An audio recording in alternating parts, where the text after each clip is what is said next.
afternoon, South Africa. Welcome to Afternoon Express. Happy Friday.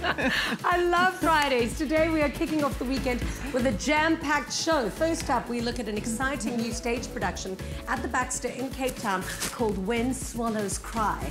It explores the inequalities that still exist in our society, especially at a time where issues of migration and refugees are a global conversation. Absolutely, and we chat to the cast members, Kai Luke Brummer, Martin Kintu, director of the play Lisedi Job, and the acclaimed writer Mike van Gaan, who was recently honoured with one of the highest accolades in theatre, the 2018 Hiroshima Foundation for Peace and Culture Prize. Now, we also take a look at a fantastic organisation called Second Chance. Now, through workshops, education programmes, sports, dance, and a host of other activities, they give people in at-risk communities a second chance at life. Now, while you're online, head over to our social media platforms and let us know what you're getting up to this weekend, what's on your mind. Do you have any special plans? Tweet us at Afternoon Chat using the hashtag Afternoon Express or comment on our Facebook page.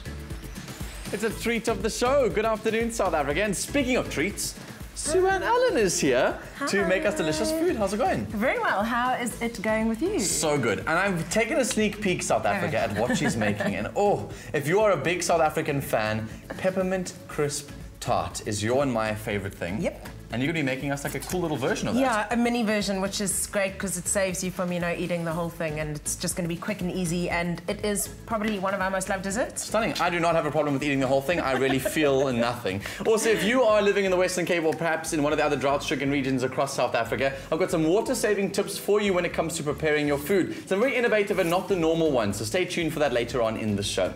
Let's kick it off, though, with our first guest today, singer-songwriter representing East London. Her debut album, Zaneliza, How the Water Moves, was nominated for Best Adult Contemporary in last year's Summers, and her beautiful, soulful voice can only be described as angelic. It's Msaki.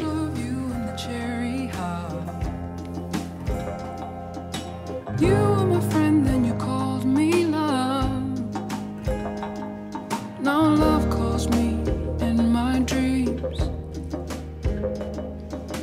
Dreams, that's all there is.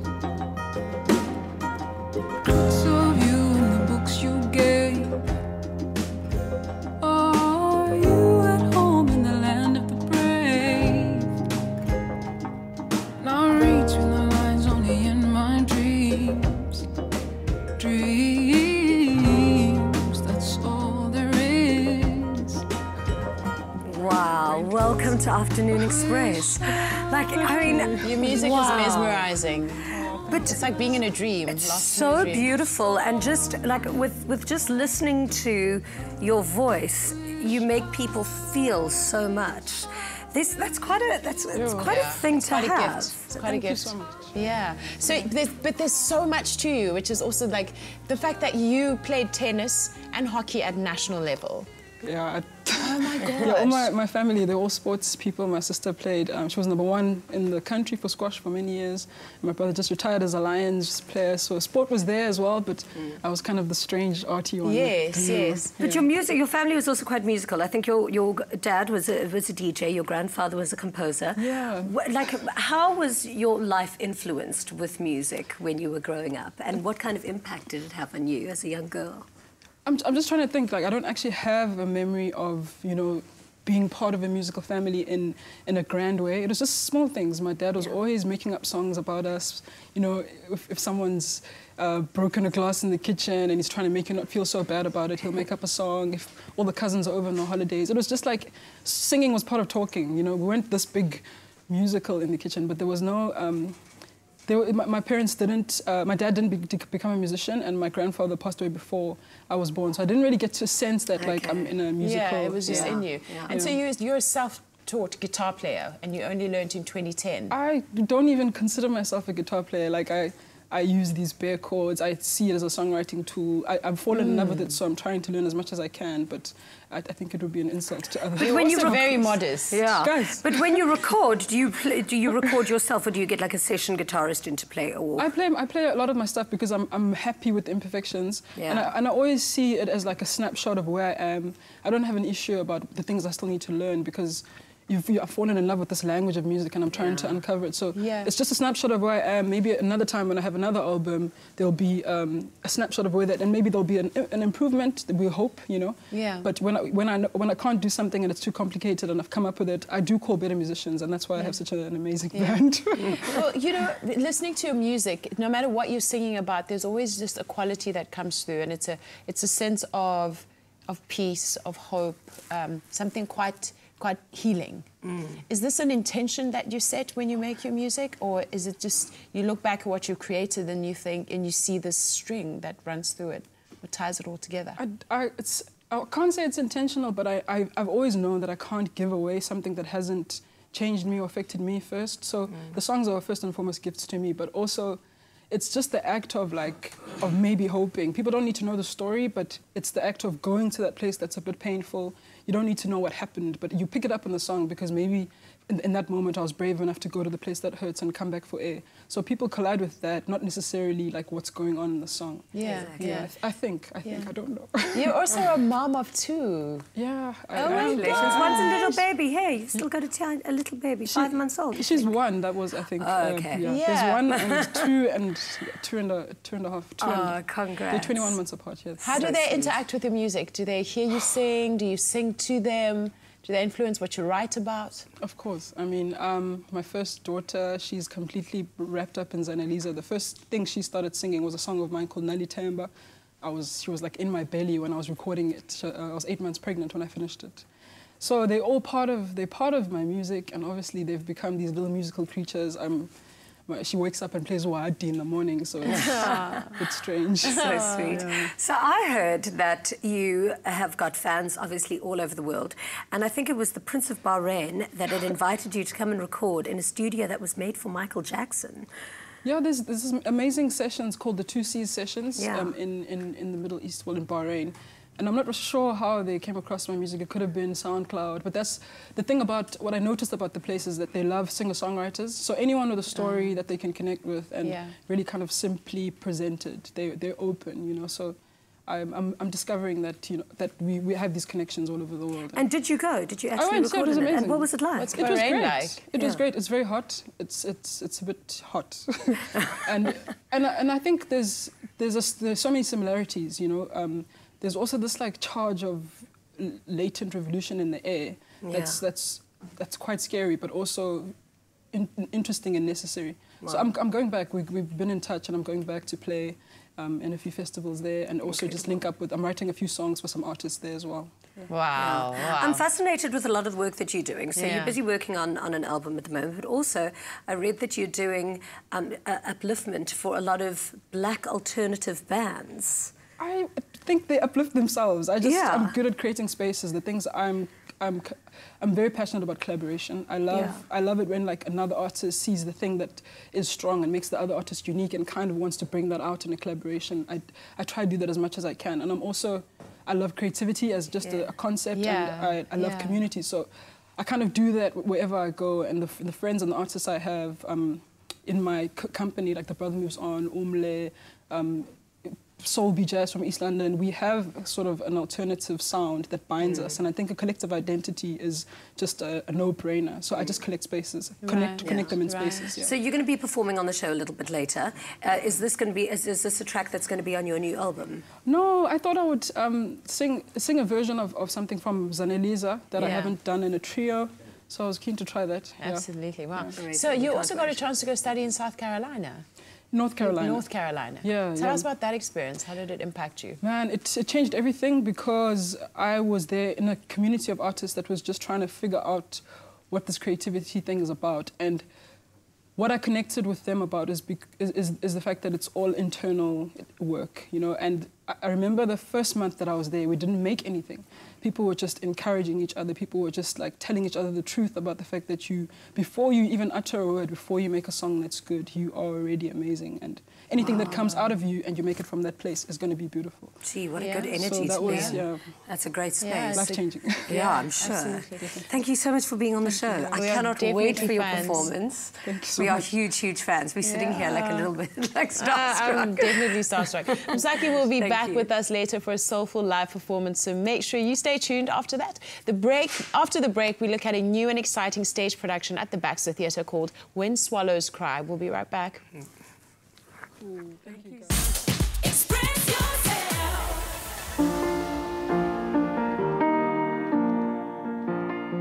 Childhood cancer is the second most common cause of death amongst children in South Africa. 1 in every 500 children in South Africa are diagnosed with childhood cancer. My daughter was diagnosed. She's got myopithelial carcinoma of the soft tissue, which is in the tummy. It's very sad to find out that your child has cancer, because I never thought that it would happen to me. Choc is very helpful because children must be treated here the whole week. So for you to travel every day, going home, coming back, so Choc is helpful there because you can come stay at Choc. They cook for the children, healthy food, and then they also provide with transport for people who struggle. Choc is one of South Africa's leading organizations who aid families who are affected by childhood cancer. Afternoon Express, together with My School, are committed to helping Choc raise funds for a newly refurbished home away from home. You can get involved by signing up for your free virtual My School, My Village, My Planet card today. Download the My School app, select Choc as one of your beneficiaries, and you will automatically be entered into a weekly loot.co.za competition. Choc is a big support. We made family here at Choc, and I don't think I would know what I would have done if it wasn't for them.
Warm welcome back to Afternoon Express. We're live on SABC3. If you haven't done so yet, get onto your mobile devices, find us on Twitter, Facebook, call us live on the show. We love to hear from you. You can use the hashtag Afternoon Express on social media. We love reading through all of those posts, all right?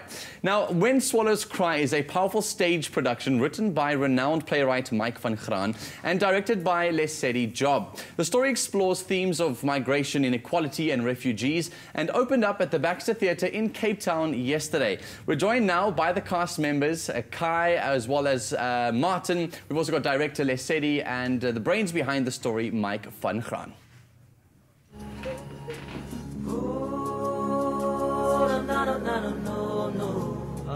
Have you been in our country? Nearly 7 months. You like it? It's not Canada, but 53. That is the average life expectancy for men in our country. I come from places with people like me. I kill. I give myself over to you, my creator. Where is your visa? I don't need a visa. How you spell that? Last name. S-H-A-R-L. My name is Charles Stevenson. I am safe. I have not been harmed. Good.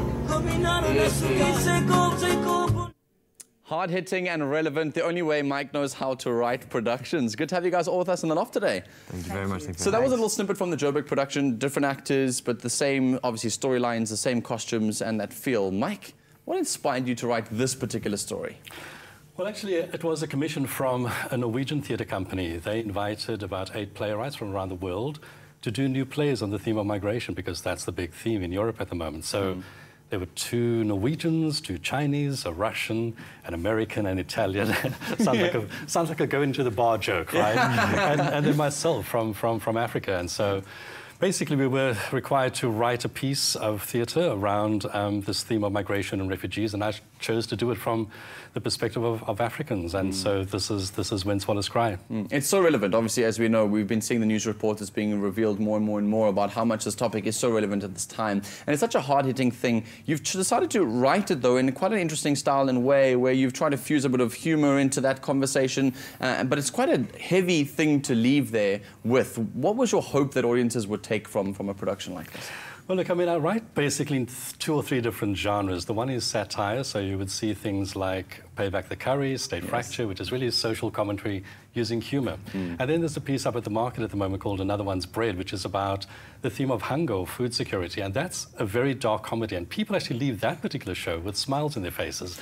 This one is kind of much more in the kitchen sink drama style. And I suppose for me it's about, you know, people can either escape from reality or they can confront reality, understand reality in order to change it. And I think that's what When Swallows Cry is about. It's about putting into concrete form the statistics that, you know, kind of inform policymaking. Well, actually, here are the human stories around which these things revolve. Okay.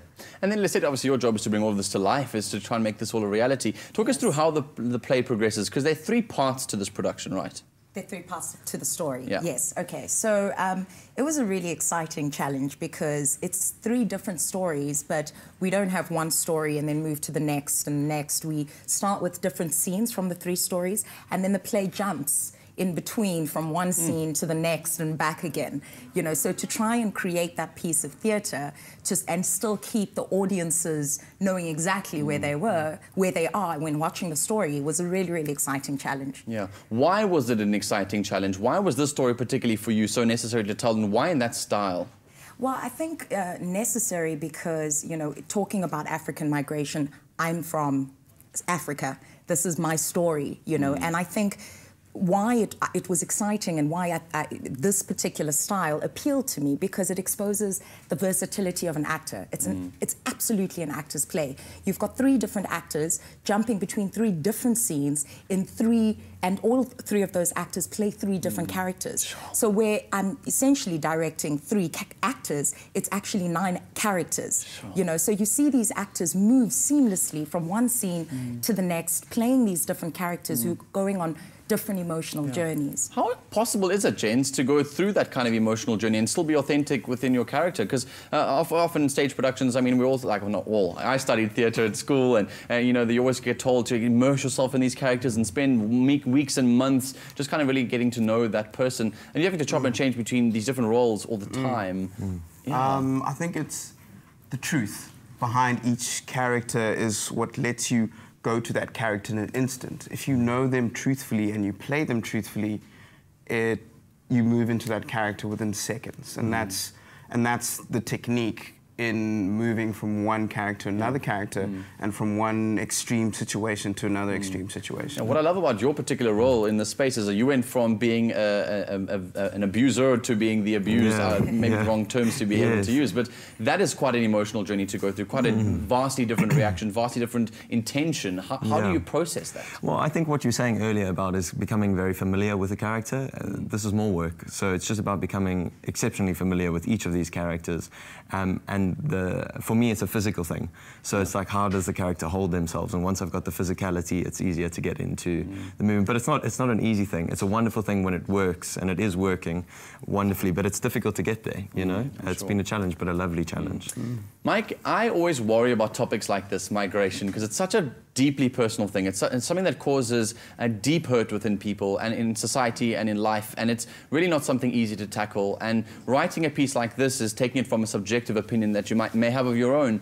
How possible is it to not leave an audience feeling hopeless or feeling angry or sad, or, you know, and not doing a disservice to the actual nature of what's going on in the world and how we as people can do something about it? The truth of the matter is that the world is quite a sad place in many ways. For migrants, it is a sad place. And when you have the President of the United States basically talking about Africa in particular ways, you know, and dismissing people, and you see these stories about people in boats trying to cross the Mediterranean to reach Europe because of, you know, what they experience in their home countries. The drivers of migration and of refugees, you know, these are things that we know in our own country. We know from the xenophobic violence in our own country just how terrible it is for many people. You know, one of the characters in the plays is someone who comes from Somalia to South Africa in search of a better life. But because of what he experiences here, off he goes to the United States and experiences, you know, something pretty terrible there as well. So it's very difficult to say to people, look, you know, this is all a happy, clappy kind of situation, because in some ways it's not. But at the same time, as I was saying earlier, by confronting these stories and understanding that behind these stories are human beings, you know, with real aspirations and feelings like you are. And I think that that's what the play tries to do. It tries to humanize people, that they are not just statistics or just people from Africa. Exactly. They are human beings like you. So I'd like to just say, obviously, that it's not one of those places that you go to and feel like, oh, I'm being lectured, I'm being taught about all this like deep, dark stuff, and I leave there feeling depressed. It really is entertaining. Let's not forget that aspect. It's a hugely entertaining production. So Lesedi, that must have been a very hard thing to do. If I am living in Cape Town at the moment, I want to come and check it out. Where do I check it out? How long is it running until? So the run ends on the 24th of February. So we perform Monday to Saturday, and a matinee at 4 o'clock. Show is at 8 p.m. Tickets at Web Tickets or buy at the Baxter Theatre. Stunning. If you guys want any of those details, don't stress. All the details are on our website, afternoonexpress.co.za. Break many legs, you guys. Have fun with the rest of the run in Cape Town. Now, after the break, we sit down with the founders of an incredible organization. When I say incredible, I really mean that. They're called Second Chance, and they're doing great work in our communities to empower and provide support to people whose lives have been affected by, for instance, abuse or gangsterism or even addiction. It's a conversation not to be missed.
Welcome back to Afternoon Express. Now, if you followed the Winner Home series that we hosted here on Afternoon Express last year, you will recall that the house of Brad and Abia of Team Habitat was the season design winner. Now, their interior design signature enthralled the judges and the home that they designed and decorated, and it's featured in the latest issue of Habitat magazine, now on sale. And inside this issue are more top echelon interior design and architectural projects from South Africa and around the world. I want to live in one of these. NutriKids. Good for mom, way better for kids. Made with love by Clover. Toddlers can be fussy eaters, but Clover has recently launched an exciting toddlers range, NutriKids. The range is focused on offering products which don't only taste great, but also have nutritional benefits for children aged 3 years and up. Joining us now is NutriKids mommy and Liam and Cole blogger, Tracy Dawson. Welcome to The Loft, Tracy. Lovely to have you with us. So how old are Liam and Cole now? Liam is 9 and Cole is 1.5. What made you want to start a blog about them? And just obviously about your parenting experience, but what was it that you felt was such a profound experience that you had to share with the world? Well, motherhood, really. I mean, that's what drove me. I needed a place where I could, you know, speak about my experiences and possibly help other moms out there. Yeah. That was big for me. I've got a series on my blog which is called Dear First Time Mom.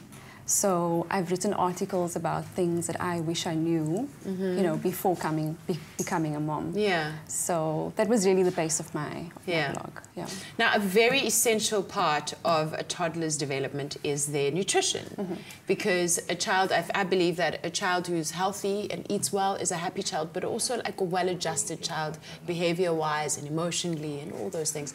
I find, I've got 2 boys, and I find I'm always in the kitchen. Yes. Okay. I'm never not in the kitchen. How do you cope with it? How do you plan your meals? What do you give them? What is quick and easy but healthy? All of that stuff. Fill us in. Well, look, my husband plays a big role because he helps a lot in the kitchen. I'm more of a weekend special. So he really helps a lot. But I get to choose what we give our kids. Yeah. So I do the grocery shopping. My elder son, Liam, is quite a good eater. And Cole looks up to his brother. So Liam kind of sets the pace. Whatever Liam does, Cole wants to do. So that helps a lot. That does. Yeah, and then I always make sure there's something healthy that's easy to grab. The NutriKids range is a great way to do that because I just grab it out of the fridge or the cupboard, or depending on which product I'm using. Absolutely. And obviously it's got a little bit less sugar than everything else, and sugar and kids do not go together. Same way they don't go with adults, it's worse for kids. Absolutely. I always make sure my kids drink lots of water as well. Yes, indeed. Even for school, I send Liam with a bottle of water to school. Yeah. So, you absolutely have to. And I think if you develop that habit in your children when they're young, it's so easy for them to eat healthy and make better choices when they're older. Exactly. What are your top 5 tips on just raising toddlers? Firstly, I would say enjoy every minute. It's difficult, I know, because for one, you know, you don't get a lot of sleep. 2, you don't get a lot of sleep. 3, you don't get a lot of sleep. 3, you can't sleep in. Yes. You can't sleep late. Yes. You can't sleep at all. So as difficult as it may seem, you know, you really just have to try and enjoy every minute, because the next thing you look, they all grown up, and you can't go back. You know, you can never get those moments again. Yeah. So definitely enjoy every minute, take it as it comes, deal with each challenge as it comes. You know, and you can never be the perfect mom. Yeah, you can never be the perfect mom. No. And also, as difficult as it is and as challenging as it is, I couldn't have it any different. I think being a mom has just made me a better person, a better human being. I can say the same. Yeah, absolutely. Now, thank you so much for sharing with us today. So did you know that Clover NutriKids is also a major supporter of Choc Childhood Cancer Foundation? And when you buy a NutriKids product, a donation will be made towards a new Choc home in Pretoria. This home will be a safe haven for all out-of-town child cancer patients and their families. NutriKids. Good for mum, way better for kids. Made with love by Clover. Welcome back. So we're having a conversation on the couch now that is absolutely relevant and something that I think is so powerful and impactful. I cannot wait to share the story with you. Second Chance is an organization that focuses on giving people exactly that.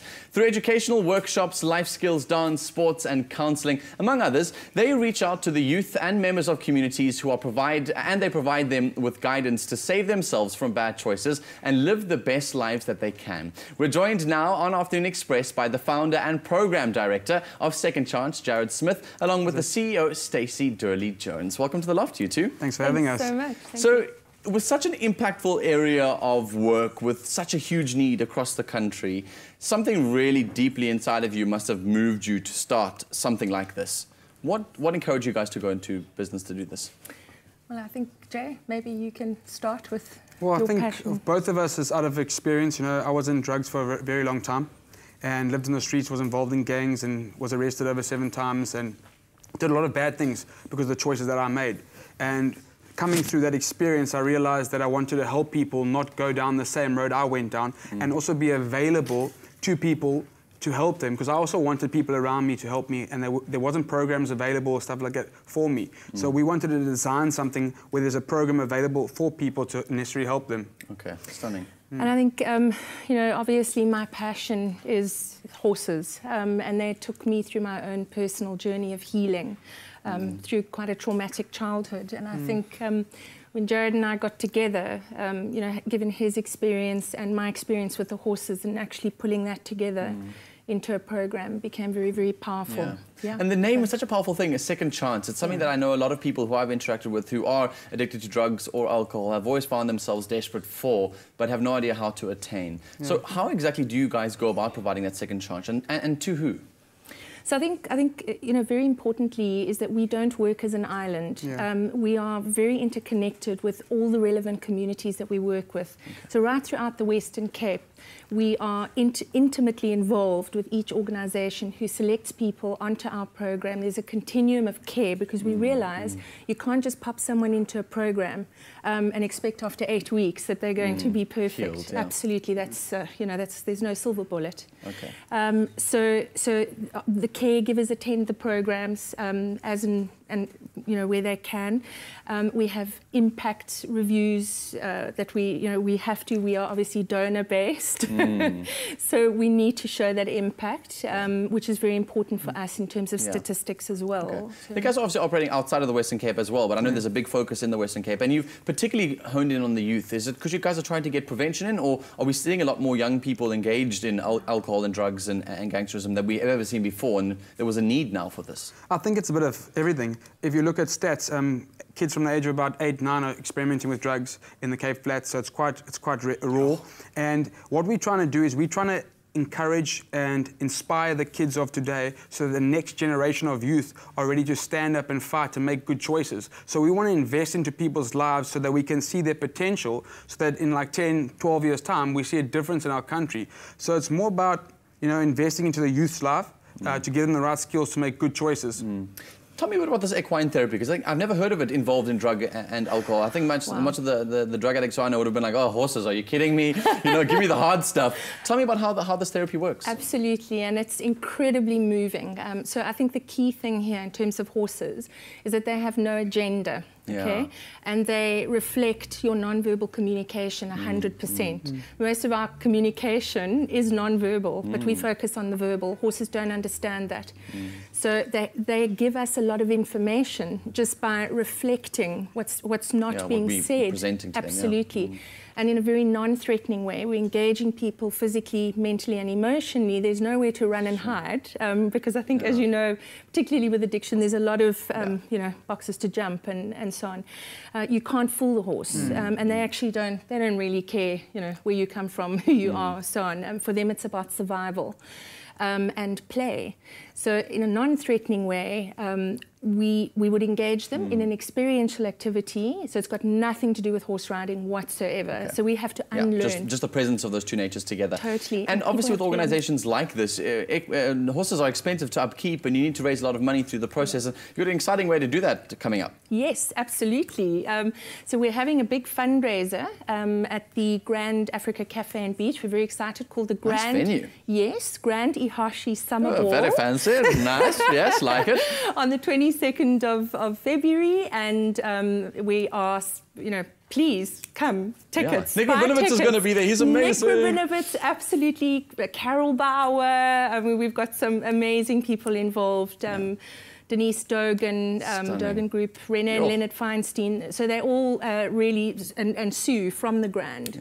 All behind us, and May I just say that we've brought you onto the show today as well, just to say congratulations on the work that you guys do, because it's really not often that we meet South Africans who are willing to give up so much of themselves to serve the greater community. And so from Afternoon Express, just to say thank you so much for doing the great work that you guys do. Keep changing the lives that you guys are. Thanks for having us, and hopefully have you more and more on the show, sharing these glory stories, because I'm tired of seeing the stories of these kids who are committing suicide and dying and falling onto the streets and things. We need to bring them here with us, absolutely. Yes. Cool. Awesome stuff, guys. you. What an amazing organization. Go find all the details. They'll also be on our website, afternoonexpress.co.za. Now, after the break, we move our focus to the kitchen, and guest chef Sue-Ann Allen has a great weekend treat for us, perfect to indulge in your next cheat day. Don't miss it.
Welcome back to Afternoon Express.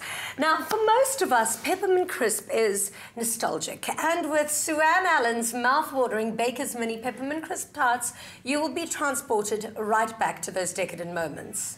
Yum. I cannot believe you are doing this to me. Plus, with Valentine's Day coming up, what better way to spoil your loved ones than with these delicious bite-sized treats? This is literally like heaven. Firstly, peppermint crisp is unbelievable. Yeah. Everybody knows them as Everyone that. knows it. Yeah.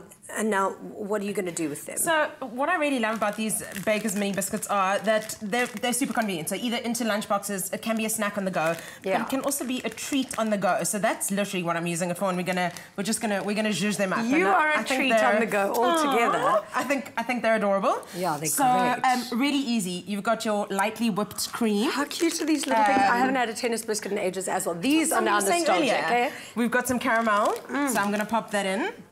Okay. And we have got lots of peppermint crisp, and I was hearing some noise in the studio because I think it's everyone's favourite. I mean, who didn't grow up with this? But just this flavour. And that's just the biscuitini. It's just taking me back. It's really taking you back. Okay, so we'd get this all going. We've got about 100 grams of peppermint crisp. Amazing. I'm gonna get that all in I'm there. gonna help you mix. And then what's also great about this recipe is this you can make up the evening before, pop it in a piping bag, pop pop it in the fridge. So you've already done that. So I've already done this. So super, super easy. And then what we're going to do is make little triple-decker sandwiches. So we're literally going to take our biscuits. We're going to pipe our cream. Yeah. That was quite a big poof. A nice dollop. It was a nice dollop. Yeah. And we're going to carry on doing this. And then we are literally going to... It's the chocolate, so I don't want this to go everywhere. So I'm trying to be gentle. You can do that in my mouth if you want. It's just heavenly. Wow. And we'll just carry on doing that this. And if you do one more... thank you, darling. There you one more go. at the top for me. Oh, a little Hey, you are getting bite-sized good treat. in the kitchen every time. I am getting good in the kitchen. I'm noticing hey. this. It's fab. And then we're just going to take some of our extra sprinkles. This goes on top. So what I was saying earlier is, you know, if you leave me with a whole bowl of this, I will eat the whole bowl. No, destroy Danilo it. has said he had no problem doing that, but you're just going to make tons and rows of these. So I'm going to keep this here for you. Don't worry, this one is not going anywhere. You get to smash it, and it is as simple as that. But just remember, that's got to stay in the fridge. You'll see ours is a little bit runny, so. And then can I keep these in the fridge as well, so that when my guests are over, I'm ready to serve? But I just you kind of want to make these up as you go. If you do that really? too early, your biscuits start to go a little bit soggy. Okay. And for me, the texture and that crunch is one of the most important parts. Okay, so make them up as you go along. Perfect. Exactly. Oh. Well, that happened. Sorry, doll. Thank you so much. Absolute pleasure. And of course, the keyword for this is bakers. All you need to do is SMS the keyword bakers to 33650, and of course, all of the recipes and the shopping list will be messaged straight to you. Now, also, yes, you're going to receive the link. No free SMSs apply. T's and C's apply. Visit afternoonexpress.co.za as well for all of the details, because it's that time of the year when you snack to win with bakers. And of course, all you need to do is simply buy specially marked bakers mini multi-packs and enter the unique code to stand a chance to win your share of 1 million rand in airtime and prizes, such as Take-A-Loft gift vouchers and Samsung tablets. The more you snack, the more you win. T's and C's apply. Visit bakers.co.za for more information. I'm going to steal one of these now.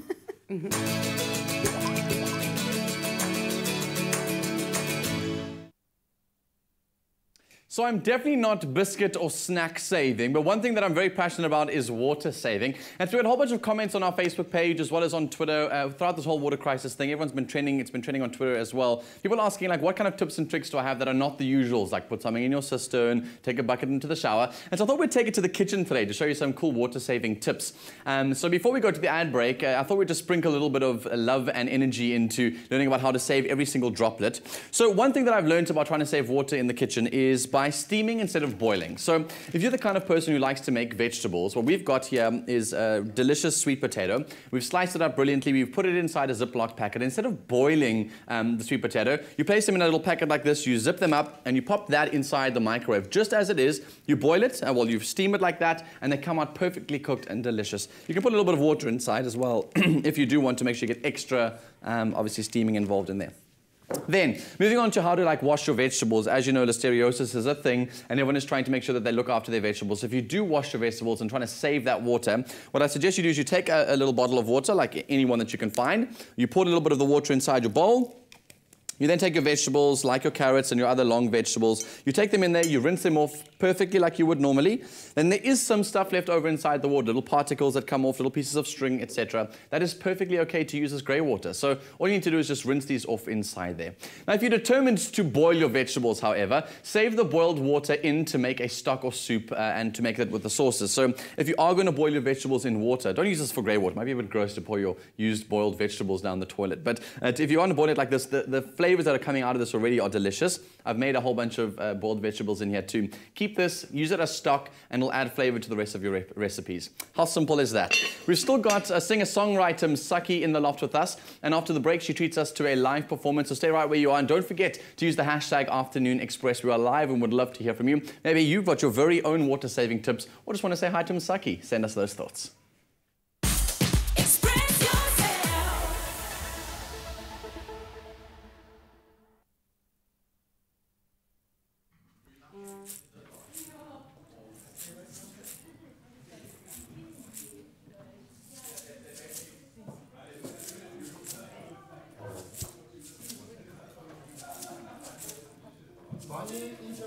You won. Here. You won.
Welcome back to Afternoon Express. We're live on SABC3 and it is Friday. My favorite thing to do on the weekend, preparing for the weekend, is to scroll through social media and see what is trending online. Because every time I leave the show, like, I find like all these guests are doing so many amazing things, and if I just went to go to trending topics, all of that would have been there. And some of our past guests on Afternoon Express have been making absolutely major waves, both locally and internationally as well. So from designers like Laduma Mankosa as well as David Tlale, to musicians DJ Bongs and Sjava, it's great seeing Mzansi magic being celebrated and given the well-deserved spotlight. That's what I've seen on the news thus far, yeah.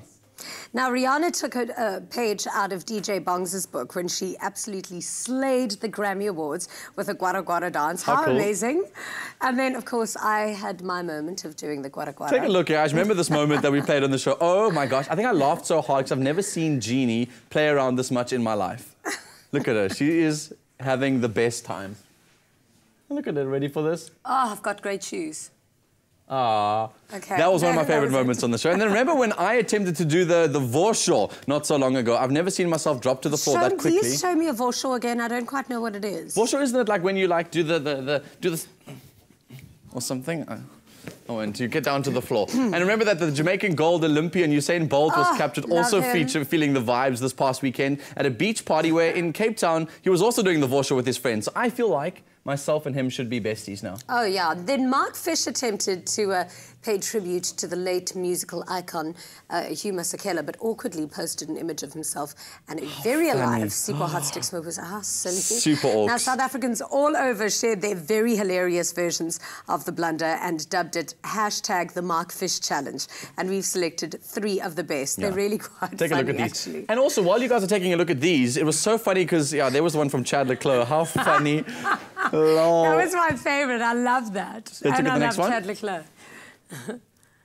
Oh, wow. What, Now, I don't understand this one. Kanye Mbao has obviously been in the press quite a lot for her skin colour So that getting is lighter and Kanye lighter. Mbao, isn't it?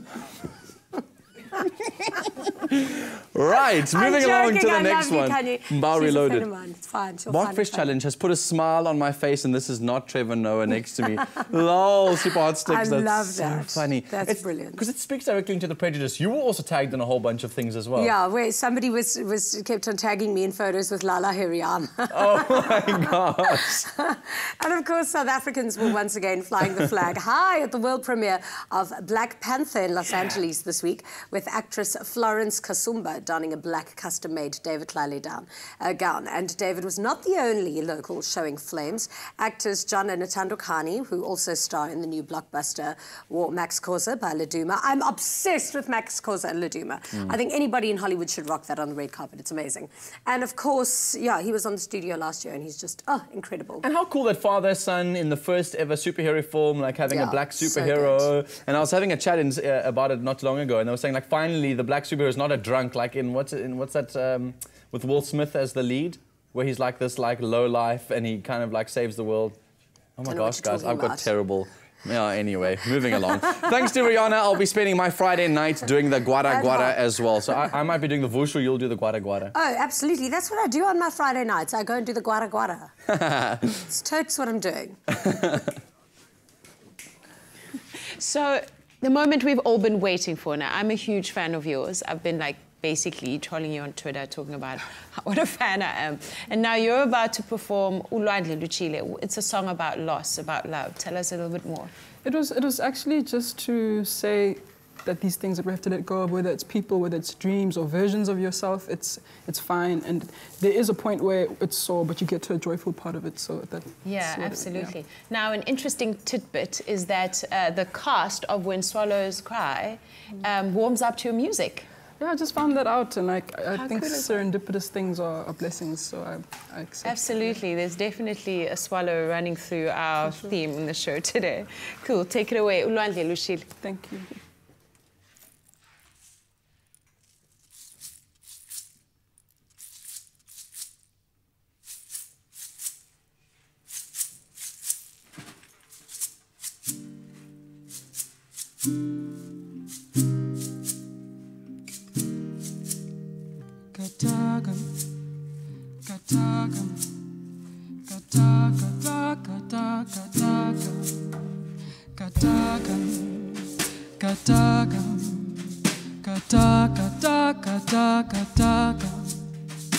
Kataka, kataka, kataka, baka, baka, baka. Ba-ba-dum, ba-ba-dum, ba-ba-da, ba-ba-da-da-da-dum.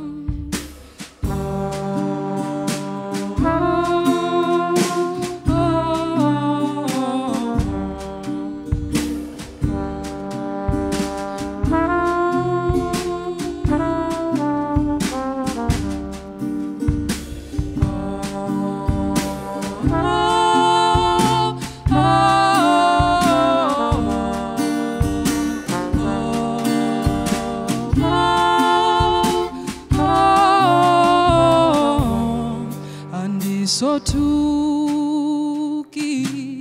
sendizibone ndilapha phambi kwamaza ndimangazwa bubukhulu bakho sakha imizi njengenkonjane phansi kweblorho okwesikhatshana.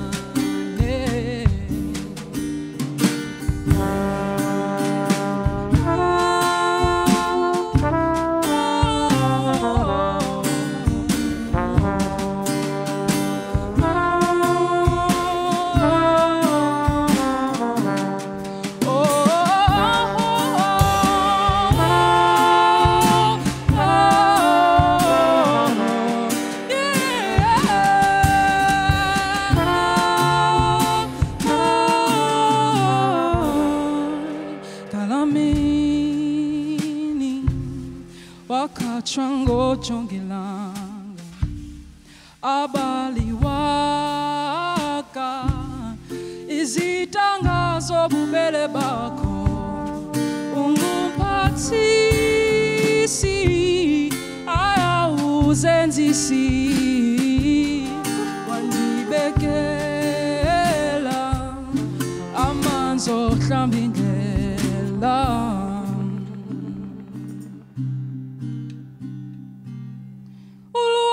Luchile, Elisa librithile, ulwandle luchile, Elisa librithile, amankosazana, udume ngokhanya, amankosazana, side sidima.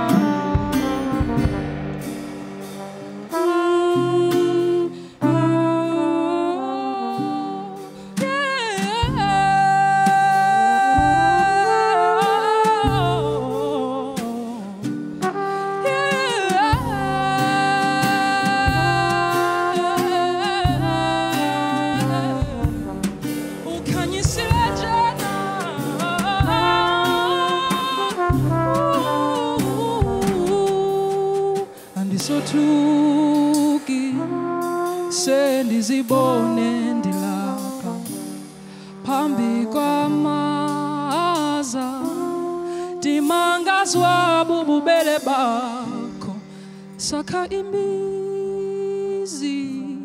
njengenkonjane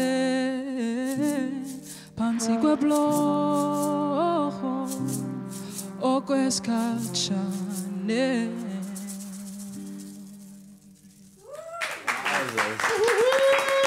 Wow, that was just so good. You guys are so phenomenal, really, all of you. Well done. Thank you so much for being on the show today. Yo. Thanks, guys. It was incredible. It has such a meditative quality to it. I was like up in here. In a voice trance. doesn't come from here, it comes from like your soul. Like your voice comes from your soul. It doesn't come from your throat. It's awesome. I'm feeling so calm and relaxed now. Me too. Me too. That's one way to start a weekend. Yeah, party! Exactly. So what can we look forward to in your next album? In my next album, yeah, just a lot of conflict, some angry songs, some prayers about the things that make you angry and so, and yeah. Just lots of questions. I've got nothing but questions. I can't wait to hear it. Thank you so much for being on the show. Thank you so much for everybody for being on the show, and of course for you joining us at home. We'll be back again next week, same time, same place. Until then, good night and happy eating. Enjoy your weekend.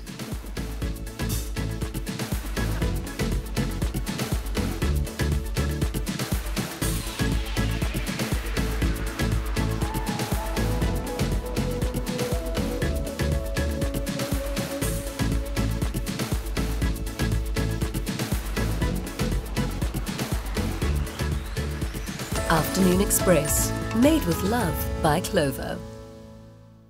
Another feel-good production.